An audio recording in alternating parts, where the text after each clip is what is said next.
بس هو على الاغلب زي ما دخلنا غصب عننا هنشتغل دكاتره غصب عننا، زي ما دخلنا بالمعروف هنخرج بالمعروف.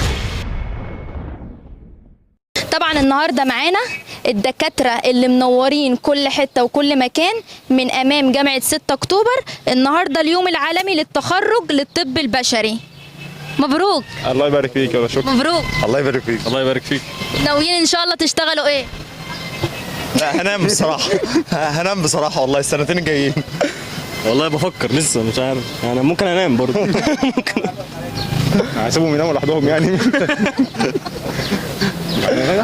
ناويين تعملوا ايه ان شاء الله بعد التخرج؟ ننام برضه. لا اروح ساحل بقى، بجد بجد نروح ساحل الاول. انا مش عارف افكر في اي حاجه دلوقتي، نتفسح الاول، نشم هوا، نروح البحر، وبعدها نشوف هنعمل ايه في السنتين اللي جايين. هتروح فين بعد التخرج؟ لا في سمر مش هتخرج دلوقتي. خلص الساحل ونطلع دهب بقى، نطلع دهب بقى نغير جو تاني. يعني هتروحوا فين وفين وفين؟ انا دهب عن نفسي. السمر. لا لا لا لا، دهب لازم دهب. لا دهب حر، ساحل ساحل دلوقتي ساحل. طب هتشتغلوا ايه بعد التخرج؟ بفكر افتح مشروع والله بعيد عن الطب بجد. ايه بقى؟ لا لسه ما فكرتش، بس هشوف لسه هشوف الموضوع. محل حلاقه. لا لا. اخرتها يا دكتور. لا لا لا مش مهم الدكتور، هفتح محل حلاقه. بيكسب اكتر؟ احسن من الطب والله. والله ما لسه مش عايزين يخرجونا، والله لسه عايزين يشغلوا لنا سمر تاني النهارده. لا والله. عايزين مش عايزين يطلعوا لنا النتيجه. احنا اتخرجنا قبل ما النتيجه تطلع. والله مستنيين مستنيين النتيجه. فلسه تقريبا الطقم ده كله سمر اصلا، فاحنا لسه تخرجنا مش دلوقتي. حابين برضو نسالكم ناويين تشتغلوا ايه بعد التخرج؟ مش عارف والله لسه مش عارف. مش عارف. مش عارف بس هنشوف، يعني مسيرنا نار. اكيد. بس هو على الاغلب زي ما دخلنا غصب عننا هنشتغل دكاتره غصب عننا، زي ما دخلنا بالمعروف هنخرج بالمعروف. بس كده هقول ايه؟ انت مع السمر انت. مع السمر. الف الف مبروك على التخرج. الله يبارك فيكي. مبروك. الله يبارك فيك. انا شايفه النهارده امل وبهجه وتفاؤل. والله باين. لا امل ولا اي حاجه، احنا خلصنا خلاص. امل ماتت؟ احنا خلاص خلصنا، احنا خلصنا وخلصنا. امل وبهجه وتفاؤل. ولا امل ولا بهجه. فين؟ شايفهم فين؟ شايفاهم اهم. الحلاقه هم. لا ما حصلش. خريجين ايه؟ بشري. دكاتره. طب يا دكاتره، الدكاتره الموقرين ناويين تعملوا ايه ان شاء الله بعد التخرج؟ هندور على شغل ان شاء الله.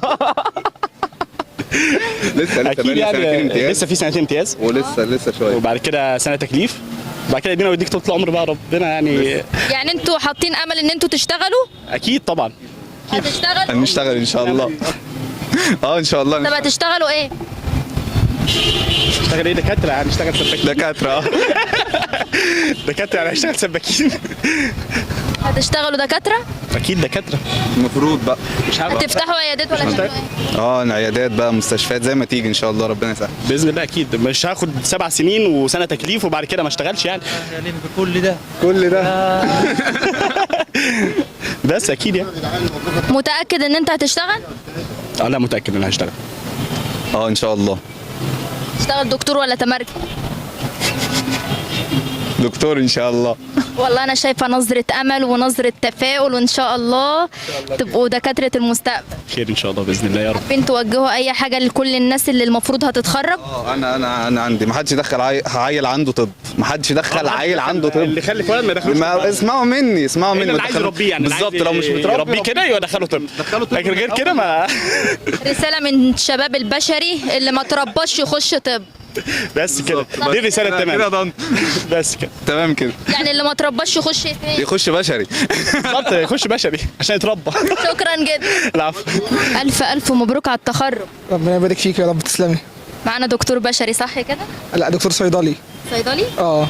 اصل كل اللي رايح واللي جاي اغلبيتهم دكاتره بشري. اما النهارده كان تخرج صيدله وطب بشري مع بعض.